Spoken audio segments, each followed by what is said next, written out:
renacida en los años 70. Esta vez elegí casarme con el carnicero que mi madre me presentó, rechazando al amigo de la infancia de al lado que es maestro. Esta vez, no perdí la oportunidad de trabajar en la fábrica textil. No fui cargada por una suegra paralizada, ni quedé atrapada en casa trabajando toda mi vida. No seré regañada por mi esposo por gastar 20 centavos extras en las compras o por comprar un par de naranjas agrias. Solo sabes despilfarrar dinero todo el día. Tampoco los niños se quejarán por querer tomarme unos días libres. ¿Quién cuidará de los niños si tú te vas? En esta vida, pasé de ser una simple trabajadora textil a directora de taller, y luego a la primera directora de fábrica en la historia de la planta. Ya no soy solo la esposa de alguien o la madre de alguien, soy yo misma de nuevo. En esta vida, tengo una carrera exitosa y una familia feliz. Me he convertido en el lunar de cinabrio en el corazón de mi amigo de la infancia. Capítulo 1. Abrí los ojos y vi las cortinas de flores verdes que el viento levantaba, y me quedé paralizada, sujetando mi pecho. El dolor agudo desapareció, y mi corazón latía en mi pecho con una vitalidad que no había sentido en mucho tiempo. ¿Dónde estoy?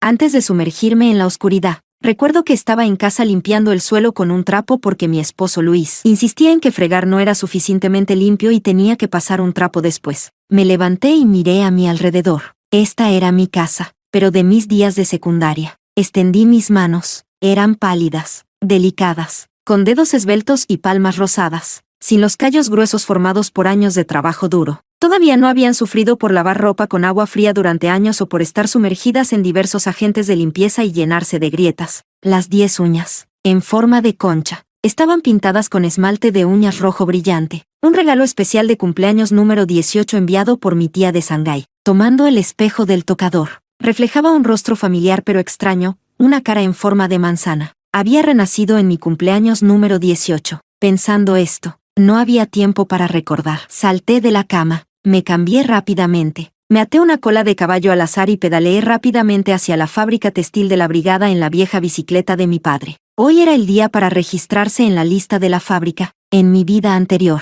porque llegué un paso tarde, mi amor de la infancia Luis le dio mi lugar en la fábrica a Amelia, la belleza de clase de mi grado. Capítulo 2. Cuando llegué a la fábrica textil, la entrada ya estaba bulliciosa y llena de gente. Después de luchar para hacer cola y llegar a la ventanilla, me dijeron que mi lugar ya había sido dado a otra persona. ¡Boom! Fue como si me golpearan en la cabeza con un palo. Me empujaron hacia afuera antes de que pudiera reaccionar. Recobrando mis sentidos, me apresuré a explicar al personal de la ventanilla que no había acordado dar mi lugar a otra persona, y debían haber cometido un error. Pero la persona solo dijo impacientemente, ya está registrado. No se puede cambiar. Si continúas haciendo problemas, llamaré a seguridad para que te lleven. Vete. No molestes aquí. Siguiente. Caminando bajo el sol abrasador, me sentía completamente fría por dentro. Podría ser que incluso si vivo de nuevo, no puedo escapar de la sombra de mi vida anterior. No podía aceptarlo. Tenía que confrontar a ese sinvergüenza Luis. Diana, ¿qué te pasa? Una sombra cubrió mi cabeza. Al mirar hacia arriba, era Víctor, el carnicero que mi madre me había presentado. Pasé por su lado, acelerando mis pasos para irme, aunque no pudiera trabajar en la fábrica. Yo, Diana, no repetiría el destino de mi vida pasada. Nunca me casaría en esta vida. Oye, Diana, ¿por qué tienes tanta prisa? Espérame. Mirando a Víctor bloqueando mi camino, cubrí levemente mi nariz y dije impaciente, habla rápido si tienes algo que decir. No bloquees el camino. Víctor sonrió ingenuamente. Escuché de tu tía que trabajarías aquí después de graduarte, así que adiviné que podrías venir hoy y vine a verte. Al oír esto, sentí un nudo en la nariz, y mis ojos no pudieron evitar enrojecerse. Oliver, mi compañero de clase, se acercó y le dio una palmada en el hombro a Víctor, levantando una ceja. Víctor, no sabías, ¿verdad? Diana le dio su lugar a Amelia. TSK. Un trabajo tan bueno y simplemente lo cedió. Qué generosa. ¿Qué? Estás hablando tonterías. No se lo di a ella. Las voces de Víctor y la mía se elevaron al mismo tiempo, viendo mis ojos hinchados. Las cejas de Víctor se fruncieron profundamente. Diana, si no le diste tu lugar a Amelia, entonces, ¿por qué? Oliver se acercó con una sonrisa burlona. Diana, ¿no siempre haces lo que Luis te dice? Él te dice que des el lugar, y tú simplemente lo obedeces, ¿verdad? Lo miré fijamente con los ojos llorosos. ¿Qué es Luis para mí como para decidir por mí? Víctor agarró mi brazo y comenzó a tirar de mí hacia la entrada de la fábrica. Vamos a resolver esto. Suéltame. ¿Crees que puedes resolver todo a la fuerza? pero su agarre era como un tornillo de banco, y por más que luchaba, no podía liberarme, atrayendo aún más espectadores. Parecía que Víctor quería este tipo de atención. Viendo que todos miraban hacia aquí, tomó el megáfono que usualmente usaba para vender carne y gritó fuerte: en la fábrica Testilong hay gente abusando de su poder, mezclando lo público con lo privado. Este registro es sospechoso, colocando gente arbitrariamente en los lugares, contra las enseñanzas del presidente Mao. Con estas palabras, la multitud a nuestro alrededor estalló. De hecho, algunas personas no habían conseguido un lugar anteriormente y habían venido hoy esperando una oportunidad. Al oír que podría haber trampas en el proceso de contratación, inmediatamente rodearon la oficina de registro, exigiendo que el gerente de la fábrica saliera y explicara. Capítulo 3.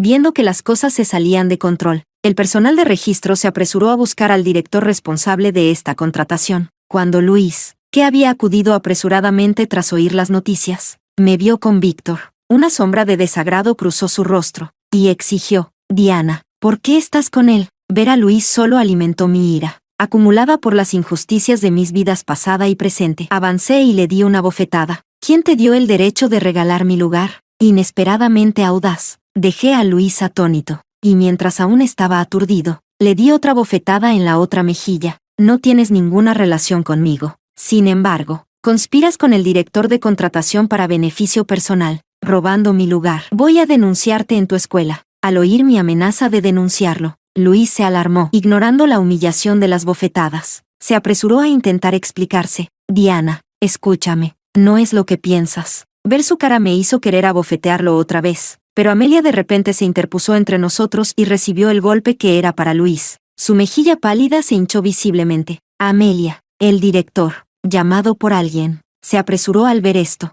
¿Qué está pasando aquí? ¿Por qué están golpeando a alguien? ¿Dónde está la seguridad? Víctor intervino, protegiéndome detrás de él. ¿Qué haces? ¿Quieres arrestar a alguien sin aclarar el asunto del abuso de poder para robar lugares por interés personal? Esta acusación era demasiado seria para que el director la ignorara, siendo un pariente lejano de Amelia. Si el asunto escalaba, incluso podría perder su trabajo. El director se volvió hacia Luis, claramente molesto. Explica qué está pasando aquí. ¿No dijiste que todo era voluntario? Luis se apresuró a congraciarse. Tío, no hay problema. Todo es un malentendido. ¿Qué malentendido? Avancé y empujé a Luis, quien no estaba preparado y tropezó. Director, nunca accedí a renunciar a mi lugar. Y aunque lo hubiera hecho, no puedes simplemente dar mi lugar a otra persona, ¿verdad? Al oír esto, las personas alrededor inmediatamente comenzaron a alborotar. Exactamente. Dijeron durante la contratación en la escuela que sería basado en las calificaciones. Si alguien no viene, debería pasar al siguiente en la lista. Correcto. Si no nos dan una explicación esta vez, vamos a presentar una queja. Finalmente, bajo la presión de la multitud,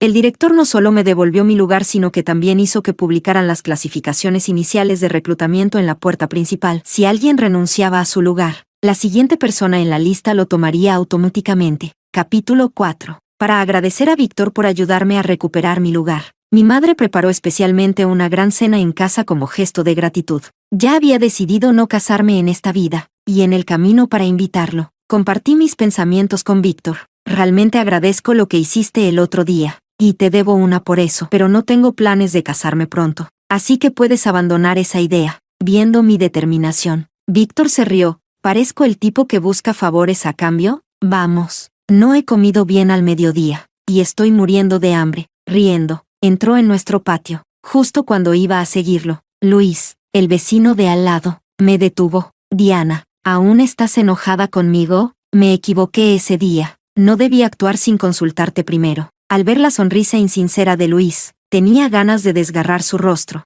Abrí la puerta para bloquearlo y luego la cerré con fuerza. Creo que tienes un problema de pensamiento. Solo somos vecinos, y no necesito consultarte sobre nada. Por favor, no hables conmigo en un tono que pueda ser malinterpretado en el futuro, o denunciaré acoso en tu escuela. Diana, le grité al perro en casa, ¿ves a este hombre en la puerta? Recuerda su olor. Si se atreve a entrar en mi patio, muérdelo hasta matarlo. Dicho esto, entré en la casa sin mirar atrás. Capítulo 5. En mi vida anterior, cuando descubrí que mi lugar había sido tomado, mis padres y mi hermano pensaron en armar un escándalo en la fábrica, pero yo me dejé convencer por las dulces palabras de Luis y les rogué que no lo hicieran. El director de la fábrica tenía un hijo que era el director de disciplina en nuestra escuela secundaria local, y Amelia resultó ser una pariente lejana del director. Amelia no pudo entrar a la fábrica textil porque le faltaban algunos puntos en sus calificaciones, así que su madre pidió al director que encontrara una solución. Luis, que nunca había conseguido un puesto formal debido a razones políticas, planeó usar mi lugar en la fábrica como un favor para asegurar su propia posición. En ese momento, Luis me abrazó, hablando con una ternura que nunca antes había mostrado. El trabajo en la fábrica textil es agotador y paga poco. Si terminas sin trabajo, yo te mantendré toda la vida. De hecho, como él dijo, después de perder la oportunidad en la fábrica, nunca volví a trabajar. Menos de 6 meses después de casarme con él, su madre viuda, mi suegra, se cayó y quedó paralizada. Ella había criado a su hijo sola y tenía un temperamento peculiar, pensando que yo estaba casándome por encima de mi posición con Luis. Además, mi relación con mi familia se deterioró debido a mi matrimonio con Luis, convirtiéndome en la burla de la comunidad. Desde el día que entré en su casa, ella encontraba defectos en todo lo que hacía, y su temperamento solo empeoró después de quedar paralizada. Cuando Luis no estaba en casa durante el día, ella deliberadamente tiraba todo lo que podía alcanzar al suelo. Luego me miraba recogerlo mientras me maldecía con palabras venenosas. No solo eso, sino que también ensuciaba intencionalmente la cama, y cuando yo iba a limpiar, ella aprovechaba para embadurnarme de excremento y humillarme. Me miraba con veneno. Todo es por culpa tuya, estrella de mal agüero. Si no fuera por ti que te casaste en esta familia, ¿cómo podría haber terminado así? Todo es tu culpa. Me quejé con Luis a sus espaldas. Al principio, me consolaba pacientemente. La mamá está molesta porque está enferma. Mejorará después de un tiempo. Eres tan comprensiva. Hasta un corazón de piedra se ablandaría contigo. Pero más tarde, incluso esas palabras consoladoras cesaron. Estás en casa todo el día sin hacer nada más, y ni siquiera puedes cuidar bien a una anciana. No sé con qué te ocupas todo el día. Solo sabes quejarte. ¿Sabes lo cansado que estoy de trabajar todo el día? Lo hago todo por esta familia. Debido a la indulgencia de Luis, la actitud de mi suegra hacia mí empeoró, eventualmente, porque siempre resistía cuando intentaba moverla o limpiarla. Desarrolló úlceras por presión. Luis me abofeteó indiscriminadamente por eso. Más tarde, se arrodilló ante mí pidiendo perdón, diciendo que estaba siendo marginado en la escuela y que el estrés lo hizo actuar así. Prometió que no volvería a suceder y me rogó que no le contara a mis padres o hermano. Nunca volvió a golpearme después de eso, pero el daño que infligió fue como un corte lento y doloroso, haciendo la vida insoportable. Puedo decir que gran parte fue autoinfligido. Si solo hubiera resistido desde el principio o buscado el apoyo de mis padres y hermano, Luis y su madre no se habrían atrevido a tratarme de esa manera. Capítulo 6. Viendo que estaba distraída con los palillos en la mano, mi madre me dio un toque. ¿En qué piensas? Víctor te ayudó mucho. ¿Por qué no le sirves algo de comida? Víctor se rascó la cabeza. Tía, no fue nada, solo hice lo correcto. Cualquiera habría reaccionado ante tal injusticia. Mi madre me lanzó una mirada de reojo. Eso no es necesariamente cierto. De lo contrario, ¿cómo explicas lo que pasó? Algunas personas son ciegas y no pueden distinguir entre buenas y malas. Veamos si aprende la lección esta vez. Mi madre estaba siendo sarcástica, pero tenía razón. Y todo lo que pude hacer fue bajar la cabeza avergonzada. En mi vida pasada, a mi madre no le gustaban Luis y su madre, diciendo que eran pretenciosamente virtuosos pero podridos por dentro, e insistió en que me casara con Víctor, el carnicero que heredaría el negocio de su padre. En ese entonces, pensé que mi madre estaba interesada en la pensión del padre de Víctor y los cupones de carne adicionales que recibía cada mes. Me negué obstinadamente, acusando a mi madre de venderme por gloria. Incluso rompí con mi familia para casarme con Luis porque mi madre escondió el registro familiar. Me mudé dramáticamente a su casa. Esa también fue la razón por la cual, no importa cuán mal me tratara mi suegra, no tenía cara para volver a casa. Más tarde, debido al traslado de trabajo de Luis, nos mudamos lejos de la granja colectiva, y nunca volví a casa. Una vez que nos mudamos, quedé completamente atrapada en la prisión que era la casa de Luis. Para evitar que gastara de más, Luis me daba dinero para la compra diaria y exigía que llevara una cuenta estricta. Cualquier discrepancia mínima llevaría a un interrogatorio prolongado por su parte. Una vez, incluso me regañó por gastar un poco más en verduras más frescas y comprar un par de naranjas agrias para darme un gusto. Solo sabes gastar dinero. ¿Sabes lo duro que trabajo para ganar este dinero? Podía usar la misma ropa durante 4 o 5 años sin necesidad de comprar nueva, y un par de zapatos solo cuando estaban desgastados. Sin embargo, Luis tenía tanta ropa que no cabía en nuestro armario, y mantenía exactamente 2 pares de zapatos de cuero para todas las estaciones. En público, Luis era un profesor universitario apuesto y refinado, mientras que yo era la esposa que no podía mostrarse. Cuando los compañeros de nuestros hijos venían a visitar, me despreciaban y decían que era la empleada doméstica. Nadie sabía que yo también había sido excelente tanto en carácter como en aprendizaje, y había tenido oportunidades de ser una mujer profesional exitosa, pero lo había arrojado todo fácilmente, atrapada en una trampa llamada amor. Lo más angustiante fue no tener suficiente dinero ni siquiera para un boleto de autobús cuando mi madre estaba gravemente enferma. Cuando reuní el coraje para pedirle dinero a Luis, esto es lo que él dijo: no tienes ninguna familia, tu hogar está aquí ahora. Diana, recuérdalo. Eres parte de mi familia. Soy yo quien te proporciona sustento. No seas tan desagradecida. Fue entonces que no regresé a casa, rompiendo completamente el corazón de mi padre y mi hermano, llevándolos a cortar lazos conmigo. Más tarde, ni siquiera me informaron cuando mis padres murieron. Ese fue mi mayor remordimiento de mi vida pasada. Pensé que había sido completamente abandonada por mi familia hasta el día antes de mi renacimiento. Mientras limpiaba, encontré 2 cartas que habían caído de una grieta en el cajón, enviadas por mi hermano antes de que cada uno de nuestros padres muriera. Solo entonces supe que su último deseo era verme una última vez. Se preocuparon por mi bienestar hasta su muerte. Sin embargo, debido a mi maldito orgullo, nunca me comuniqué con ellos. Las lágrimas cayeron involuntariamente mientras recordaba esto. Oye, ¿por qué es esta niña tan sensible? Al verme llorar, mi madre pensó que había tocado un punto doloroso y se apresuró a tomar un pañuelo para secarme las lágrimas. No pude contenerme más y la abracé fuertemente.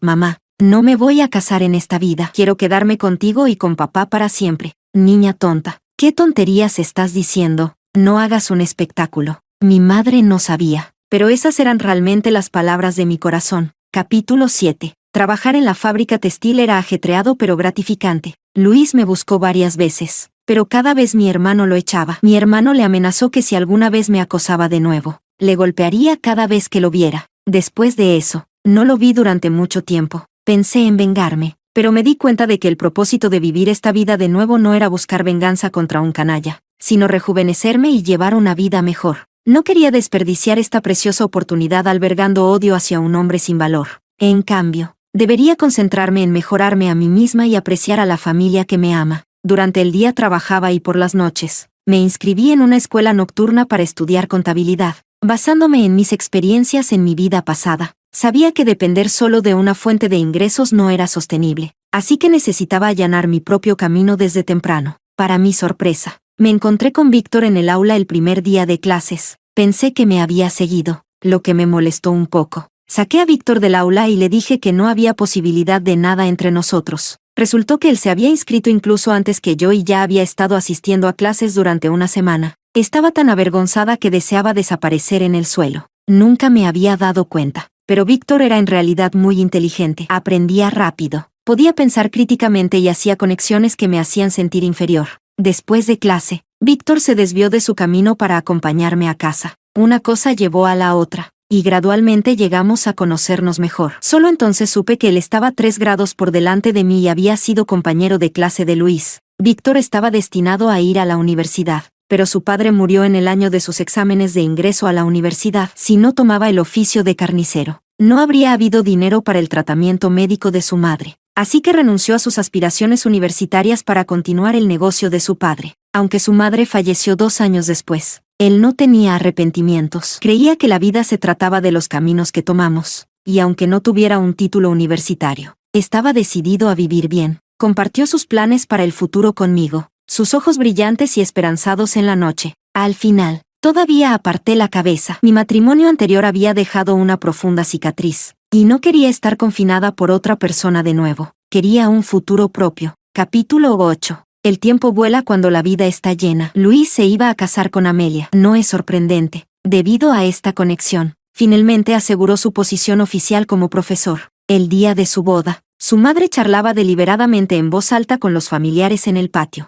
No saben, mi nueva nuera es conocida como la belleza de la 11ª Brigada, mucho más bonita que algunas campesinas, no como algunas personas, siempre usando cupones de comida subrepticiamente para ganarse a nuestro Luis, lo cual nunca nos importó. No lo creerían, pero algunas chicas jóvenes de hoy en día comienzan a enredarse con chicos muy temprano. ¿En qué estás pensando? mientras la madre de Luis charlaba felizmente. Le echaron un cubo de agua para fregar, gritando mientras saltaba con hojas de vegetales podridos en su cabeza, y gritó que iba a enfrentarse a mi madre. Mi madre no era alguien con quien meterse. Incluso cuando era más joven, no dudaba en enfrentarse a un hombre. Agarró un palo junto a la puerta y salió corriendo antes de que pudieran llegar a nuestra casa. Preocupada porque mi madre estuviera en desventaja, agarré un puñado de caramelos para el niño vecino, Doge, para que rápidamente fuera a buscar a mi padre y a mi hermano. Luego cogí una escoba y seguí. Al entrar en la casa de Luis, vi a mi madre balanceando un palo en su patio como un torbellino, con un grupo de mujeres mayores y chicas jóvenes que no se atrevían a acercarse. Te enseñaré a correr la boca. Te enseñaré a esparcir mentiras y arruinar la reputación de mi hija. Mira cómo te mato a golpes, bruja vieja. Te romperé la boca. Mientras maldecía, mi madre perseguía a la madre de Luis con el palo. Me di cuenta de inmediato de que mi madre realmente no tenía la intención de golpear a nadie. Estaba intencionalmente destrozando cosas en su casa para desahogar su ira. Justo cuando mi madre estaba causando estragos, llegó el cortejo nupcial, y tanto mi padre como mi hermano llegaron al mismo tiempo. Capítulo 9. Mi hermano, armado con una pala, saltó del tractor con algunos de sus amigos y corrió hacia mi madre y hacia mí. ¿Están bien? Al ver esto, la madre de Luis inmediatamente se sentó en el suelo y comenzó a gritar, sin corazón, porque su padre tuvo que morir tan pronto, dejándonos ser acosados por esta gente. Mi madre, que se había calmado, se enfureció tanto que comenzó a saltar. Deberías tener conciencia. En aquel entonces, cuando tu esposo robó grano del equipo de producción, si no fuera por mi familia que suplicó en su nombre, ni siquiera habrías tenido la oportunidad de tener un hijo. Cuando mi madre sacó a relucir los viejos pecados del padre de Luis, Luis ayudó a su madre a levantarse y nos miró furiosamente. Diana, ya habíamos resuelto nuestros problemas. Fuiste tú quien traicionó nuestra confianza primero. Sabías que era el día de mi boda y aún así trajiste gente aquí para crear problemas. ¿Qué quieres realmente? Estas palabras provocaron mi propia ira. Aunque inicialmente había intentado calmar a mi madre, regresé a nuestra casa y saqué varios pagarés de una caja de metal debajo de la cama, arrojándolos a la cara de Luis. Mira bien, estos son pagarés que tú mismo escribiste. Si quieres saldar esto, devuélveme los cupones de comida y carne que me pediste prestados durante los últimos años. Cuando Luis estaba en la universidad, secretamente usé los cupones de comida de nuestra casa para apoyarlo. Él tenía un fuerte sentido del orgullo en ese entonces e insistió en escribir pagarés, que conservé como un dulce recuerdo de nuestra relación. Tú, Luis me señaló, temblando, sin poder hablar. Nunca esperó que yo aún tuviera esos documentos. Él había escrito esos pagarés por orgullo y nunca realmente tuvo la intención de pagarlos. Alcé la cabeza. Mis padres dijeron que era raro para nosotros producir un estudiante universitario. Y dado las circunstancias de tu familia, me pidieron que te ayudara como una amiga. ¿Quién iba a saber que estaba ayudando a un lobo ingrato?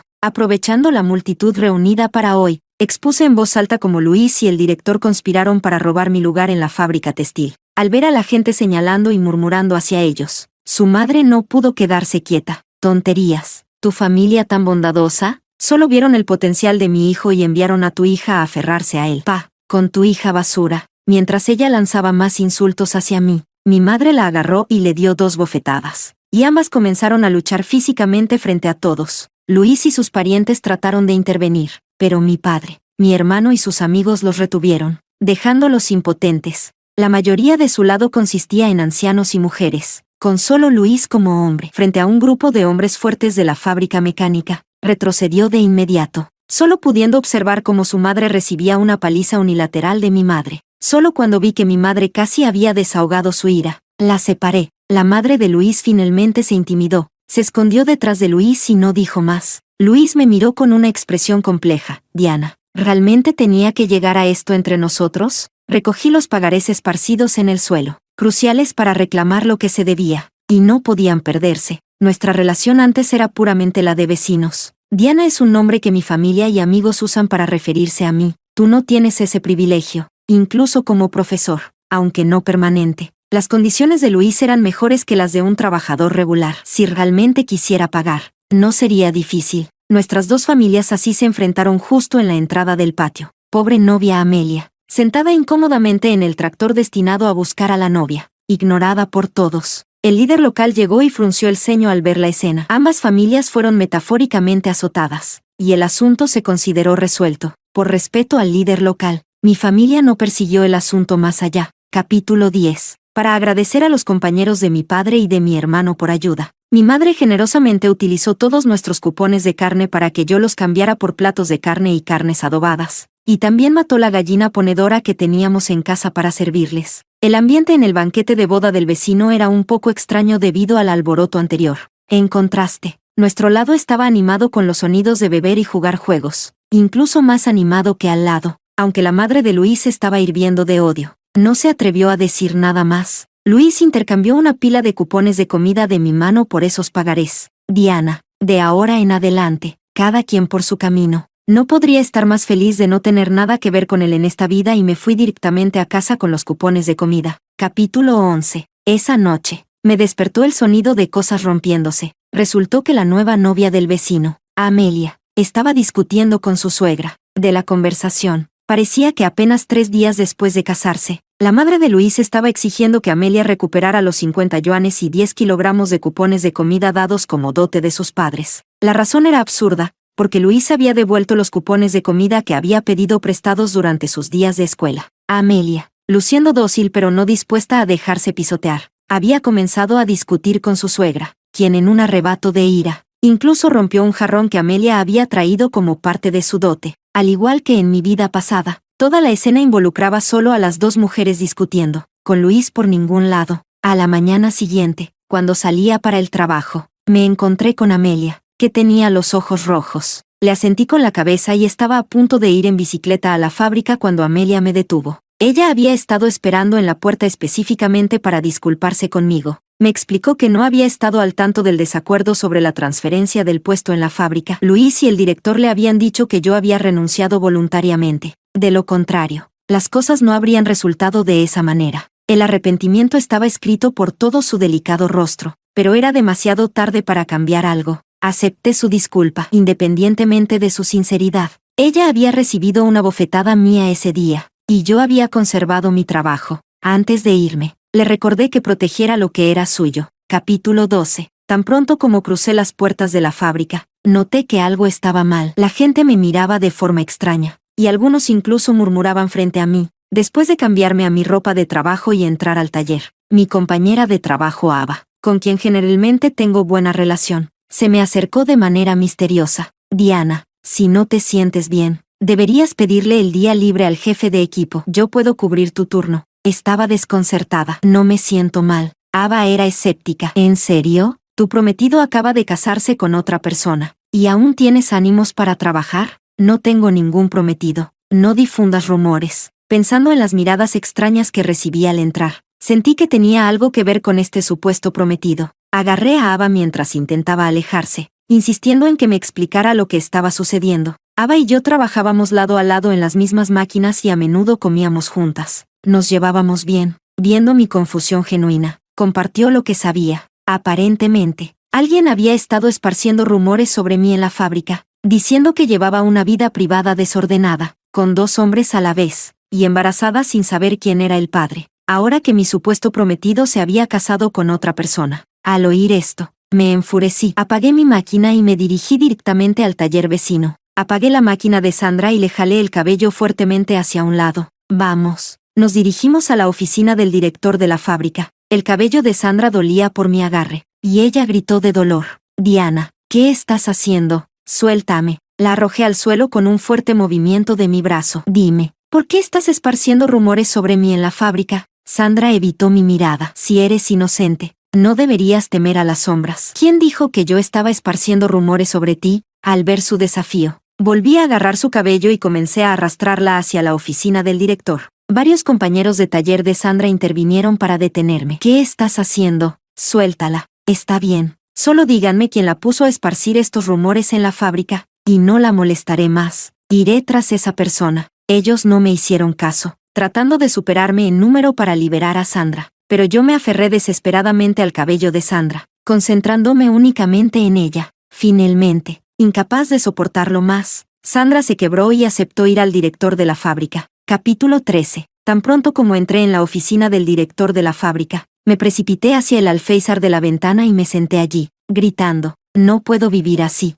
mejor déjenme morir. El director de la fábrica y el jefe del taller se apresuraron a detenerme. Les advierto, no se acerquen, o saltaré. En mi vida pasada, mi principio era evitar conflictos y simplemente aguantar lo que viniera. Pero, como dice el refrán, sobre la palabra aguantar se esconde un cuchillo, y al final me costó la vida. Ahora que he tenido una segunda oportunidad, me rehúso a aguantar más. Como dice el proverbio, el niño que llora recibe leche. Sandra, que planeaba quejarse de mí al director de la fábrica después de que le arranqué un trozo de cabello y le arañé el cuello, se quedó atónita. En ese momento, nadie le prestaba atención. Todos estaban centrados en mí. Compañera Diana, si tienes alguna petición, háblalo con calma. ¿Qué sentido tiene armar un escándalo? El jefe del taller fue el primero en intentar persuadirme. El director de la fábrica le siguió. ¿Hay algo que te preocupe? Dilo, y me aseguraré de que se haga justicia. Inmediatamente les conté sobre los rumores que se estaban esparciendo en la fábrica, con lágrimas corriendo por mi cara. Articulé claramente mi relación con Luis, como Luis y el director intentaron robar mi puesto en la fábrica, y como Sandra y otros habían esparcido rumores sobre mí.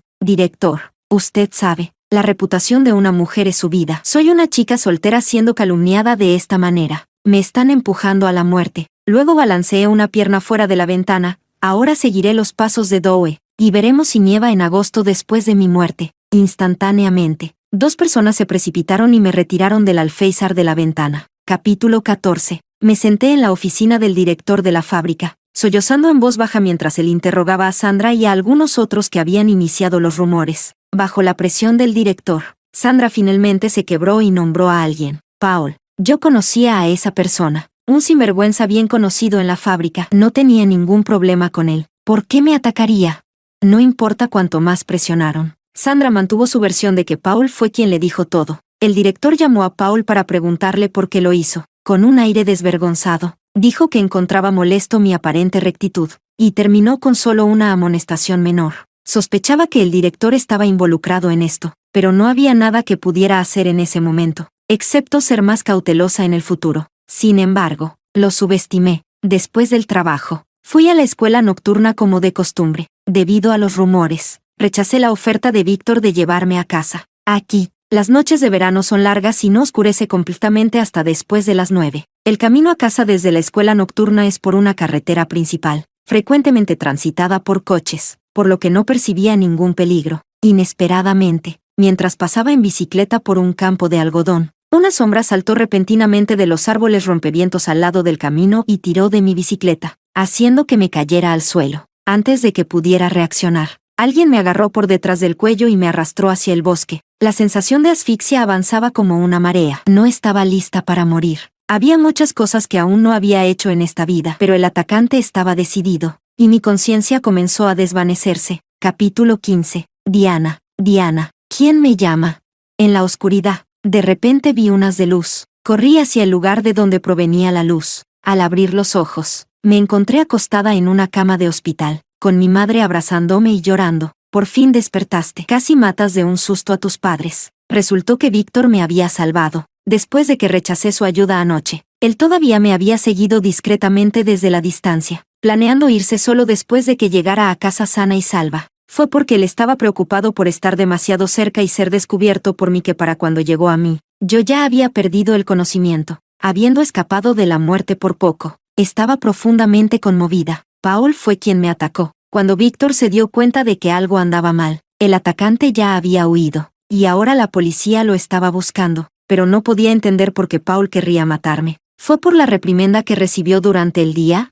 Por lo que sabía, recibir acciones disciplinarias no era nada nuevo para él, dado que tenía la intención de matarme. Debía haber algo que yo no sabía que hacía que él o alguien detrás de él quisieran verme muerta. El área alrededor de la brigada está rodeada por desierto y tierras baldías, y la policía solo necesitaba vigilar unos pocos caminos clave para atrapar a cualquiera. Curiosamente, había pasado una semana y Paul no había sido capturado. Sin la preparación adecuada, cualquiera que entrara en el desierto o la tierra baldía probablemente enfrentaría un destino sombrío, por lo que sospechaba que Paul probablemente estaba siendo escondido por alguien. Capítulo 16. Después de unos días de descanso, a pesar de las objeciones de mis padres, insistí en regresar al trabajo en la fábrica. Una vez dentro, noté que la gente señalaba y susurraba sobre mí. Los ignoré a todos. Así es el mundo. Cada vez que sucede algo, si una mujer está involucrada, independientemente de si es la víctima, es de quien más se habla. Trabajé como de costumbre, y después de mi turno,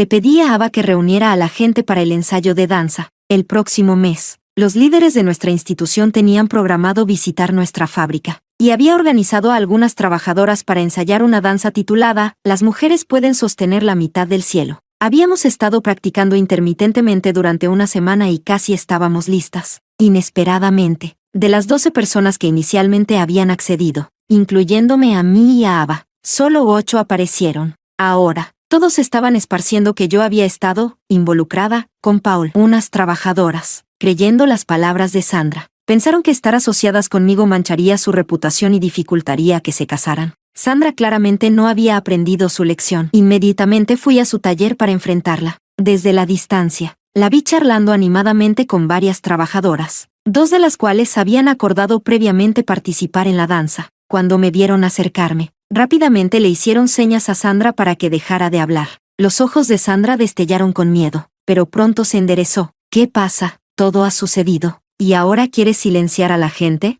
Si me preguntas, algunas personas simplemente carecen de autoconciencia. Están arruinadas pero aún no saben mantener un perfil bajo, solo luciéndose. No me molesté en ser amable. La saqué de su silla, pisándole la cara mientras lo hacía. Dime, ¿estás confabulada con Paul? Aún no lo han capturado. ¿Está escondido en tu casa? Sandra, a punto de lanzar más insultos, se alarmó ante mi acusación. No digas tonterías. No tengo nada que ver con Paul. Le pisé la cara fuertemente varias veces, haciéndola gritar de dolor.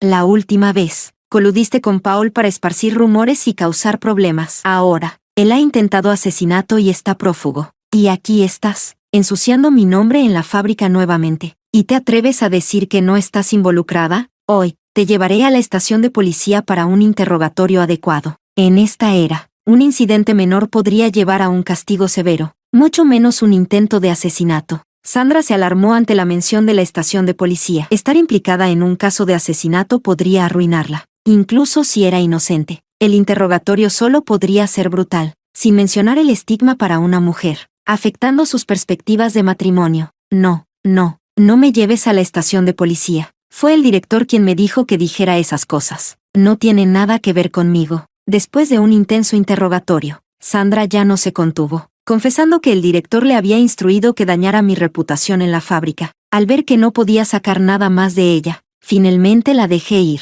Las otras trabajadoras me miraban con una mezcla de miedo y respeto. Nadie se atrevía a irse sin mi permiso. Aproveché la oportunidad para aclarar que Paul había intentado matar, no violar como ellas habían supuesto. Si ellas lo creían o no, era asunto suyo. La situación es esta. Si vuelvo a oír a alguien chismorreando en la fábrica, la llevaré a la estación de policía, diciendo que es cómplice de Paul. Después de dejar ir a Sandra y a las demás, rechacé que las 4 mujeres que se habían retirado continuaran ensayando. Capítulo 17. El director era un empleado veterano de la fábrica, presente desde su fundación junto con el subdirector. No importa cuánto amenacé o tenté a Sandra, ella no estaba dispuesta a ayudarme a testificar contra el director, así que tuve que dejarlo pasar. Afortunadamente, la autoridad que demostré ese día funcionó. Nadie se atrevió a enfrentarme directamente en los días siguientes. En cuanto a lo que decían a mis espaldas, no me importaba. Los líderes de nuestra institución llegaron como estaba previsto, y nuestra actuación de «las mujeres pueden sostener medio cielo», alineada con los pensamientos del presidente Mao, recibió elogios unánimes. Una de las oficiales me elogió mucho y sugirió que actuáramos en la gala de Año Nuevo de la institución, por haberle dado prestigio a la fábrica. Fui promovida excepcionalmente a líder de equipo. Al final del año, debido a que mi equipo de producción tuvo la tasa de accidentes más baja y una alta calidad de producción, fui reconocida como una persona avanzada. El director, que usualmente no se destacaba, esta vez salió a la luz, alegando que no había estado en la fábrica el tiempo suficiente para calificar para tal reconocimiento. Algunos de los trabajadores más antiguos también salieron y protestaron colectivamente en la puerta de la oficina del director, diciendo que era injusto, porque Diana, que solo ha estado aquí medio año, llega a ser tanto líder de equipo como una persona avanzada, solo porque llevó a unas mujeres al escenario y giró y cantó unas líneas. Eso es demasiado infantil. Director, ¿no habrá sido hechizado por esta joven? Diana es bastante dura. Director, quizás no puedas manejarlo. Al escuchar cada vez más improperios del grupo afuera, el director salió de su oficina, exigiendo airadamente: ¿quién acaba de decir eso? Ahora también están esparciendo rumores sobre mí. Director, ¿así es como manejas el ambiente de la fábrica? señalado por el director. El director no tuvo más remedio que adelantarse, aunque su rostro mostraba desafío. ¿Qué tiene de malo lo que dijeron? Diana, una recién llegada de solo medio año, apenas sabe cómo operar las máquinas. ¿Por qué debería llevarse todos los beneficios? Viendo al viejo zorro listo para enfrentarme directamente, sonreí con sarcasmo y di un paso al frente. ¿Por qué? Puedo ser líder de equipo porque mis habilidades son sólidas. No había terminado de hablar cuando un grupo de obreros empezó a burlarse. ¿Qué tipo de habilidades tienes? Seguro que son de cama. Ay, ¿por qué me pegaste? Clavé mi mirada en el hombre al que acababa de golpear con mi zapato. No solo te golpeé, también voy a denunciarte a la comisaría por difamación y por afectar la unidad de producción en la fábrica. Difamar quizás no sonaba tan grave, pero en esta época, cualquier cosa que afectara la unidad del trabajo era un delito importante. El hombre refunfuñó un poco, pero no volvió a decir nada. Subí la voz para que todos pudieran oírme. Aunque llevo solo 6 meses aquí, puedo decir con confianza que nadie en esta fábrica entiende estas máquinas mejor que yo. La tela que produzco es de mejor calidad y en mayor cantidad. Por eso, estoy calificada para ser la líder del grupo. En segundo lugar, he desarrollado un método para mejorar la eficiencia de producción. Mi grupo lo ha estado probando este último mes con excelentes resultados. El gerente de la fábrica tiene la intención de implementarlo en toda la planta, y por eso me otorgaron el título de trabajadora destacada. El supervisor y sus secuaces no se lo creyeron. ¿Tú? Sí, yo. Si no lo creen, podemos hacer una competencia ahora mismo. No soy como algunos que solo saben difamar y manchar la reputación de los demás para intentar destacar. Le dirigí una mirada significativa al supervisor mientras decía esto, con el gerente de la fábrica claramente apoyándome y el desafío planteado. La cara del supervisor se ensombreció mientras hablaba con sus hombres. Finalmente, 3 de ellos se ofrecieron para competir. Yo elegí a Ava y Misty, ambas miembros de mi equipo. La mayoría de los obreros eran perezosos y propensos a hacer lo mínimo necesario. Los que estaban allí hoy eran conocidos por causar problemas en la fábrica, pero no representaban ningún desafío para mí. Capítulo 18. Las trabajadoras de la fábrica siempre han sido un grupo vulnerable. Por un lado, necesitan trabajar arduamente para ganar sus salarios y asegurar su posición en casa, para evitar ser etiquetadas como holgazanas. Por otro lado, deben cuidar a los ancianos, los niños y sus esposos, todo por una reputación de virtud. Aquí, la reputación de una mujer es su segunda vida. Ellas manejan cuidadosamente su reputación, porque una sola mancha puede arruinarlas. Los hombres, por otro lado, están en alto con el poder de juzgar la reputación de una mujer, incluso si ellos mismos son sinvergüenzas con una reputación tan mala como la de un perro. Por eso el director repetidamente apuntó a mi reputación, sabiendo que si fuera cualquier otra chica de mi edad, terminaría casándose con alguien que la maltrata o tomaría su propia vida en desesperación. Esta fue la primera vez que las mujeres se enfrentaron directamente a los hombres en la fábrica. Incluso las mujeres que eran neutrales no podían ocultar su emoción. Desde el día en que nacieron, se les consideró inferiores a los hombres y se les encadenó con el deber de servir a sus hijos y esposos de por vida. Nunca entendieron realmente en qué fallaban, simplemente siguiendo la corriente, sus vidas arregladas por las palabras y tradiciones de otros. Aunque había bastantes hombres que realmente trabajaban duro, en comparación con los procedimientos estandarizados que desarrollé basados en décadas de experiencia en líneas de producción, su eficiencia era significativamente menor debido a su hábito de trabajar de manera desordenada. Un trabajador masculino, al ver que nuestra velocidad superaba con creces la de ellos, se puso nervioso y casi atrapó sus dedos en la máquina, casi causando un accidente grave. El resultado, por supuesto, fue que ganamos. El director y otros naturalmente tenían poco que decir. Después de este incidente, las trabajadoras me consideraron sutilmente como su líder, acudiendo a mí para consejos sobre diversos asuntos. Al final del año, cuando el director de la fábrica hizo un informe en la institución, mi conjunto propuesto de procedimientos para reducir lesiones laborales y mejorar la eficiencia del trabajo recibió grandes elogios, y los líderes de la institución solicitaron que se implementara en toda la división. De repente me convertí en una figura muy buscada en la división. Capítulo 19. Luis, quien hacía tiempo que no se presentaba ante mí, me detuvo al borde del campo. Diana, me arrepiento. Mirando el rostro apuesto frente a mí, pensé que sería más agradable si tuviera otra marca de bofetada. Desafortunadamente, como a menudo había estado al final de mis golpes, Luis ahora mantenía una distancia cuidadosa de mí. Levanté la vista hacia él. Por favor, considera tu estatus. Ahora eres un hombre casado. Un destello de dolor cruzó los ojos de Luis mientras se tocaba el pecho y retrocedía un paso. Sí,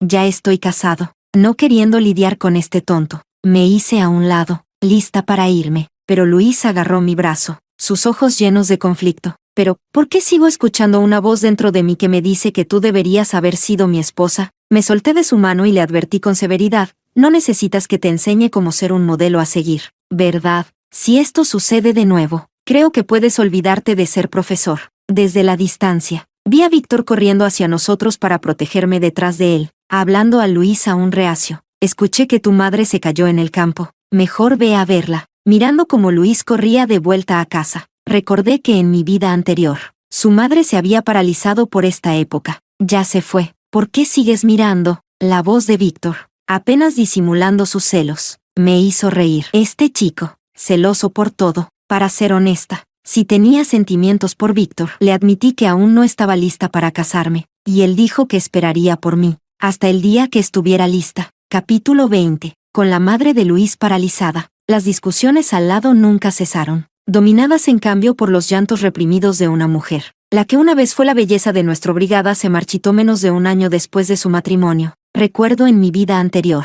Amelia me reemplazó en la fábrica textil. Con su impresionante belleza y los lazos familiares del director, rápidamente se convirtió en una figura prominente allí. A través de las conexiones del director, Amelia se casó con el hijo de un líder local. En aquel entonces, fui torturada por la madre de Luis, cayendo en depresión. Una vez le lamenté a Luis que si la posición en la fábrica no se le hubiera dado a Amelia, tal vez su madre no habría sido tan dura conmigo. Luis me gritó, llamándome delirante. Dijo que incluso sin el asunto de la posición en la fábrica, Amelia y yo éramos incomparables. En lugar de albergar esos pensamientos, debería concentrarme en cómo cuidar mejor a su madre, cumpliendo mis deberes como nuera. Fue entonces cuando supe que Luis alguna vez había albergado sentimientos por Amelia. Amelia era la belleza de nuestra clase, y muchos chicos secretamente la adoraban, pero nunca había sospechado de Luis entre ellos. Siempre pensé que él y yo éramos amigos de la infancia. Resultó que yo era solo su opción de respaldo. Ahora, una escena similar se desarrollaba al lado. Amelia se quejaba de que su suegra era inconsiderada y que Luis la menospreciaba. Pensaba que si también tuviera un trabajo, quizás no sería tan infravalorada en casa. La voz de Luis se escuchaba claramente desde el patio vecino. Con tus calificaciones, ¿quieres compararte con Diana? Incluso si tuvieras el puesto en la fábrica, ¿podrías convertirte en directora de taller en poco más de un año como lo hizo Diana? En lugar de soñar despierta con estas cosas, deberías pensar en cómo cuidar mejor a mi madre. ¿Crees que es fácil para mí trabajar duro afuera? ¿Y me molestas con estos asuntos todos los días? Creo que solo estás demasiado ociosa. Así, ya sea que un hombre se case con una rosa blanca o una rosa roja, desde el momento en que la reclama, el valor de una mujer parece desvanecerse. Si queda algún valor, no se considera propio de ella, sino como un accesorio para el hombre. En el matrimonio, a las mujeres les resulta difícil ser vistas como individuos independientes. Se convierten en la esposa de alguien, la madre de alguien, la nuera de alguien. Nunca son simplemente ellas mismas. Capítulo 21. En la primavera del año siguiente, la brigada femenina de nuestra fábrica textil se convirtió en un modelo para la división, y yo fui honrada como la persona avanzada del año y modelo de trabajador por los líderes de la división. Debido a mi promoción activa de las reformas femeninas en nuestra fábrica, también fui nombrada directora del comité de mujeres de nuestra brigada. En mi primer día en el cargo, inicié la creación de una sala materno-infantil en la fábrica, permitiendo a las madres lactantes amamantar a sus hijos durante las horas de trabajo. En aquel tiempo, sin refrigeradores para almacenar la leche expresada, las madres que vivían cerca solo podían correr a casa durante los descansos para alimentar a sus hijos. Aquellas que vivían más lejos no tenían más remedio que expresar y desechar su leche cuando se volvía incómodo sostenerla. Anteriormente, las condiciones rudimentarias de la fábrica hacían que estas prácticas no solo fueran antihigiénicas sino también inconvenientes, atrayendo a menudo miradas inapropiadas de algunos trabajadores masculinos. Esta iniciativa recibió un entusiasta apoyo de las trabajadoras de la fábrica. Donde hay partidarios, hay detractores. El director lideró la crítica, acusándome de crear privilegios especiales. Lo desafié, diciendo que si podía traer a su nuera a la fábrica para amamantar bajo la mirada vigilante de estos hombres, cancelaría la sala materno-infantil. Al día siguiente, Luis vino a mí, diciendo que no sabía cómo comportarme y había ofendido gravemente al director. Le respondí que si el director podía morir por ser ofendido por mí, solo mostraba que era débil. Luis me llamó ingrata, diciendo que no me daba cuenta de lo fácil que podría ser asesinada por ofender a gente poderosa. Con el apoyo del director de la fábrica, también inicié una guardería. Esencialmente, era una expansión de la sala materno-infantil. donde contratamos a 2 mujeres eficientes, limpias y amantes de los niños de la brigada para cuidar a los hijos de los trabajadores que aún no estaban en la escuela. Esto no solo benefició a las trabajadoras, sino que también ganó el apoyo de muchos trabajadores masculinos, dejando al director sin motivos para criticar. Capítulo 22. Justo cuando estaba comenzando a alinear el trabajo en la fábrica, mis deberes como directora de asuntos femeninos se volvieron cada vez más exigentes. En este momento, el país comenzó a promover la planificación familiar, y muchos estaban desesperados por tener un hijo varón, entregando en secreto o ahogando a las niñas recién nacidas o escondiéndose hasta que naciera el niño antes de regresar, fuera del trabajo. Junto con las oficiales de mujeres de la brigada, recorríamos informando a la gente que tener un niño o una niña es lo mismo. Sin embargo, debido a las arraigadas creencias de la vieja generación, fue un desafío cambiar sus puntos de vista. Solo unas pocas trabajadoras de la fábrica, muy influenciadas por mí, tomaron una postura firme. Una trabajadora, Camila, enfrentó conflictos en casa por insistir en no tener un segundo hijo después de dar a luz a una niña. Personalmente la visité varias veces para persuadir a su suegra. Entendí que Camila podía ser tan asertiva en parte porque era empleada de nuestra fábrica, lo que venía con buenos beneficios, dándole la confianza para mantener su posición en la casa de su suegra. Pero no todas las mujeres tuvieron tanta suerte. Decidí encontrar maneras de organizar trabajos para las mujeres de la brigada. Los trabajos en la fábrica eran limitados, y si alguien se iba, típicamente los reemplazaban miembros de su familia, dejando sin espacio para forasteros. En ese momento, la fábrica textil Red Art producía hilo y tela para suministrar a las fábricas de prendas en el sur. La ropa que comprábamos aquí se transportaba desde el sur, lo que añadía significativamente a los costos. A mi sugerencia, el director de la fábrica acordó establecer un proyecto piloto de confección. Contratamos a algunos sastres experimentados de la brigada. Usamos algunos diseños de moda del sur como muestras y reclutamos a algunas trabajadoras femeninas con experiencia en costura. Después de un mes de ensayo y error, se produjo el primer lote de camisas de la fábrica Red Art. Inicialmente, solo producimos a pequeña escala, vendiendo nuestras prendas en tiendas junto a las del sur. Gracias a su buena calidad y precios asequibles, nuestras camisas se vendieron rápidamente. Basándome en la experiencia de mi vida pasada, acuñé una marca para nuestras camisas, Yao Nian, en solo 2 años, gracias a diseños de moda y precios competitivos. Las prendas de la marca Yao Nian no solo se hicieron populares en toda nuestra brigada, sino que se vendieron en todo el país. El director de la fábrica intentó varias veces promoverme a subdirectora, pero el subdirector actual y el jefe del departamento lo bloquearon, citando mi falta de experiencia. Capítulo 23. A medida que la fábrica de ropa se expandía, aproveché la oportunidad para lanzar un programa de capacitación de reinserción laboral para mujeres, ofreciendo a las mujeres que querían independizarse una oportunidad de trabajo. Muchas se inscribieron con entusiasmo, aunque algunas enfrentaron resistencia de hombres en casa que temían que las mujeres se volvieran demasiado capaces e incontrolables. En esos casos, visitaba personalmente cada hogar para persuadirlos uno por uno. Unirse al programa de capacitación no garantizaba empleo en la fábrica. Solo las estudiantes destacadas serían contratadas. Sin embargo, aquellas que no conseguían empleo en la fábrica no perdían nada. Al menos adquirían una habilidad para ganarse la vida. Un día, mientras me dirigía al trabajo, me encontré con Amelia regresando de los campos. Verla me dejó paralizada. La mujer que alguna vez fue vibrante parecía una década mayor que su edad real, con poco más de 20 años, una edad en la que debería estar floreciendo. Estaba envuelta en un aura de melancolía prematura. Me acerqué y le pregunté si estaba dispuesta a unirse al programa de capacitación de nuestra fábrica. Amelia me miró incrédula. ¿Me aceptarías? ¿Por qué no?, respondí. Mientras estés dispuesta a aprender diligentemente, te aceptaré. Asintió enérgicamente. Estoy dispuesta. Estoy dispuesta. La próxima tanda de nuevos estudiantes estaba programada para comenzar a principios del próximo mes. Después de acordar un horario para su inscripción, monté mi bicicleta y me dirigí a la fábrica. En el camino que solía tomar, junto a los campos de algodón, vi una canasta envuelta en tela floral, de la cual emanaban fuertes llantos. Dentro había una bebé de aproximadamente medio año de edad. No necesité mirar para saber que era una niña. Capítulo 24. Miré a mi alrededor.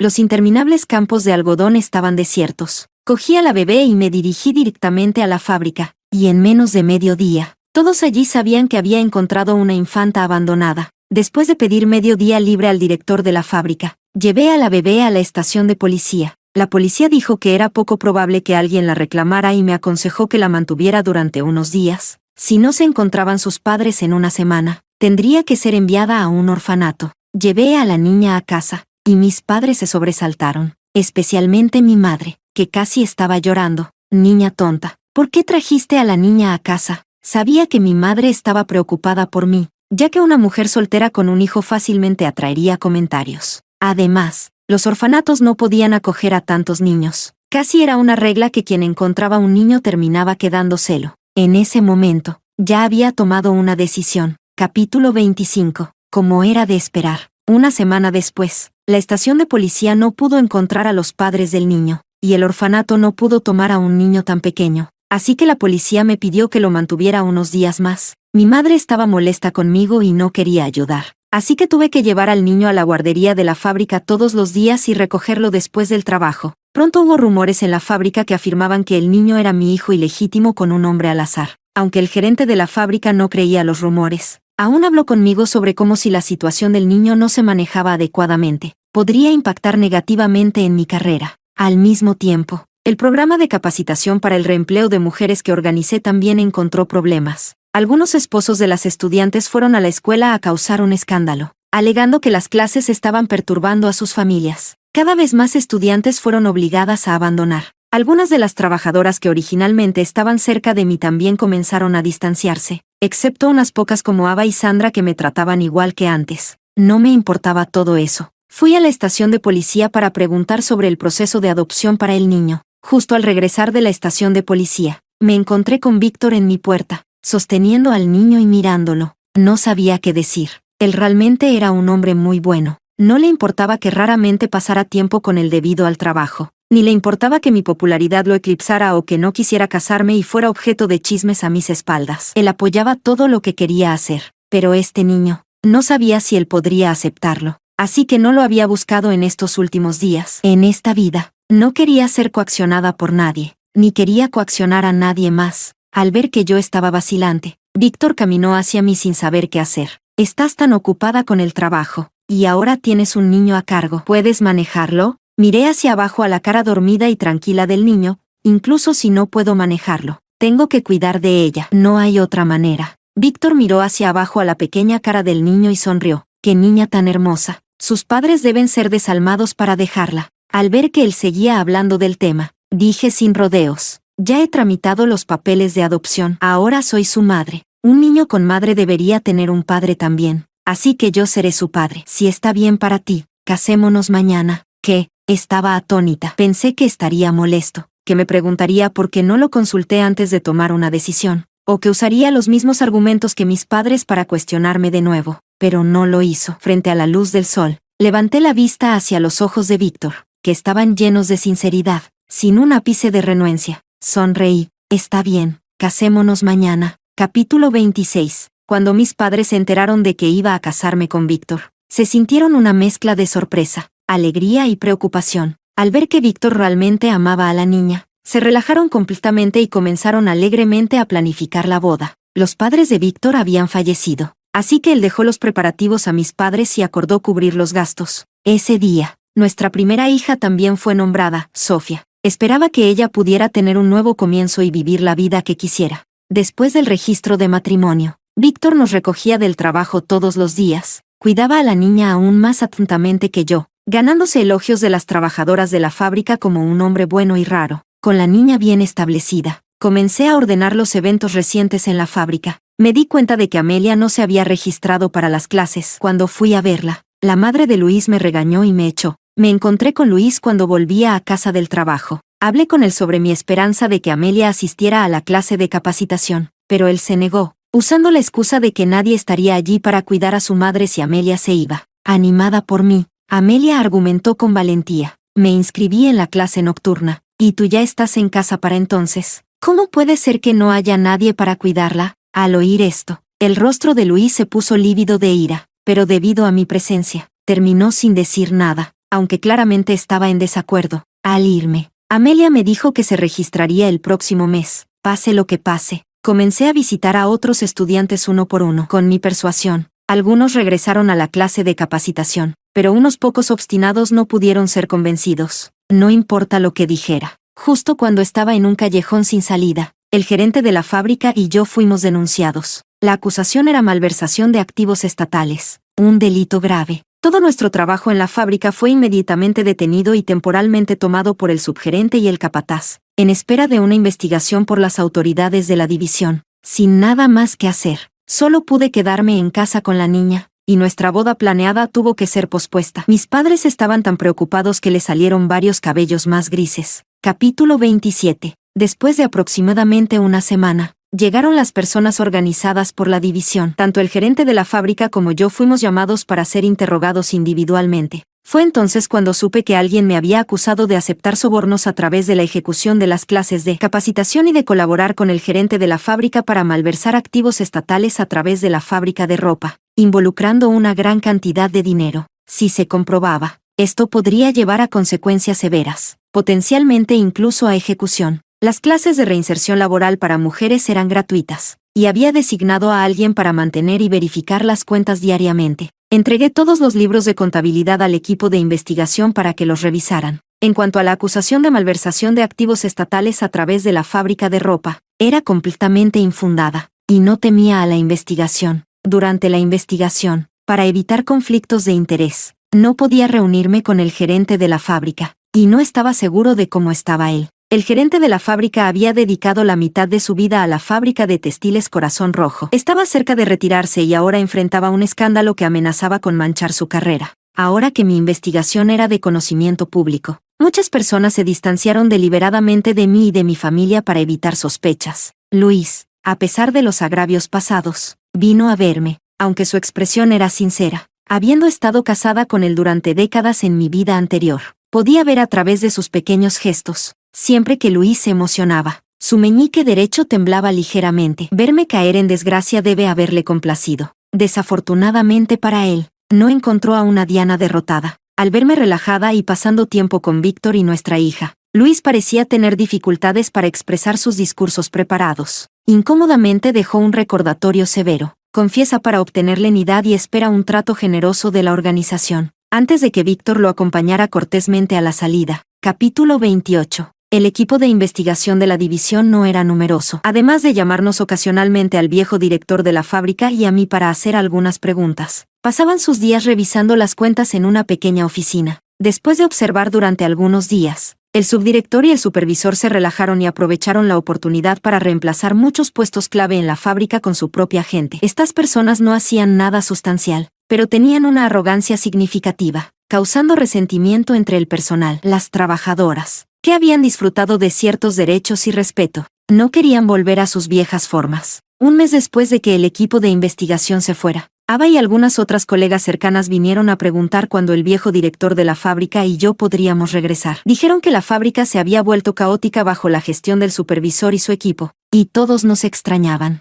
Les di una palmadita en la mano y les pedí que fueran pacientes un poco más. Sin embargo, apenas una semana después, llegó otro grupo de la división. Este grupo era mucho más grande que el anterior y de inmediato tomó el control del subdirector, el supervisor y algunos otros personajes clave. Para cuando se dieron cuenta de que algo estaba mal, ya era demasiado tarde. En mi vida anterior, había oído hablar de un gran caso de corrupción en la fábrica textil Corazón Rojo. A través de mis interacciones con el director de la fábrica en esta vida, estaba convencido de que él nunca se involucraría en malversar activos estatales. Entonces, comencé una investigación secreta y, usando el conocimiento contable que había adquirido en la escuela nocturna, rápidamente descubrí que había 2 juegos de libros en la fábrica. El subdirector, aparentemente invisible, en complicidad con el supervisor, había estado usando contratos falsos para vender secretamente casi 100 toneladas de hilo de algodón a lo largo de los años. Me habían apuntado porque fui un poco demasiado cuidadoso al revisar en secreto la producción de la fábrica cada día.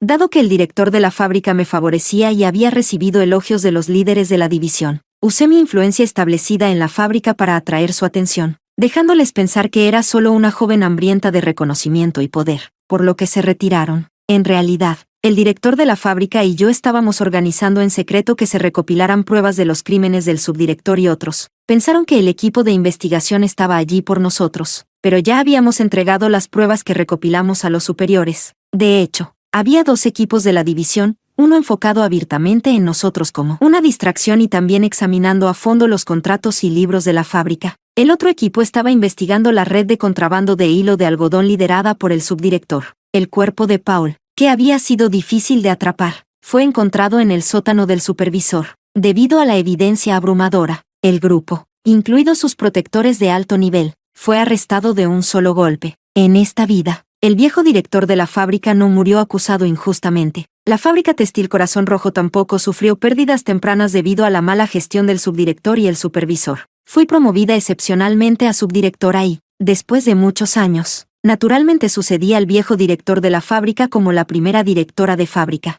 anticipando los cambios del mercado. Planifiqué la red de ventas con anticipación y ajusté la estructura del producto según el desarrollo de la era, permitiendo que la fábrica textil Corazón Rojo y la fábrica de ropa sobrevivieran a las fluctuaciones del mercado y se convirtieran en una de las pocas fábricas textiles rentables continuamente en el país. En esta vida, no solo tuve éxito en mi carrera, sino que mi vida familiar también fue muy satisfactoria. Víctor y yo tuvimos un hijo además de Sofía, completando nuestra familia, con el cuidado de Víctor. Ambos niños sobresalieron en sus estudios y valientemente persiguieron las vidas que querían a medida que crecían. En tanto la vida como el logro personal, había logrado un renacimiento. Después de retirarme, Víctor y yo viajamos juntos por todo el mundo. Durante los momentos de ocio, jugando con mis nietos, pensé que para mí, esta vida ha sido, de hecho, cumplida. Capítulo 29. En cuanto a Luis, tras el escándalo del subdirector y el supervisor, también se destapó que él había aceptado dinero para alterar las calificaciones de los estudiantes. Él y el hijo del supervisor estaban coludidos, manipulando las calificaciones de los estudiantes, operando en las sombras para robar las oportunidades de ingreso de otros, arruinando la vida de muchos estudiantes prometedores. La persona que lo denunció fue su esposa, Amelia. Después de que llegó el equipo de investigación, Luis, embriagado por el éxito y el alcohol, habló sin querer de sus tratos con el hijo del supervisor. Amelia, sin saber cómo manejar la situación, me lo contó, y yo lo informé al equipo de investigación, lo que ayudó a resolver el caso. Al final, Luis fue condenado a cadena perpetua con suspensión de la ejecución. Su madre, incapaz de soportar la noticia, sufrió un derrame cerebral y falleció. Amelia ya se había divorciado de Luis antes de que estallara el escándalo y, gracias a su formación en el curso de reinserción laboral, logró entrar a trabajar en la fábrica de ropa con resultados sobresalientes. La que fue la flor de la clase se convirtió en la flor de la fábrica. En el trabajo, descubrí que tenía un talento natural para el diseño de moda, y con intención de desarrollar sus habilidades, la envié a ciudades costeras para estudiar y perfeccionar su arte, convirtiéndose eventualmente en la diseñadora jefe de nuestra fábrica. Liberada de las cadenas del matrimonio, también experimentó un renacimiento.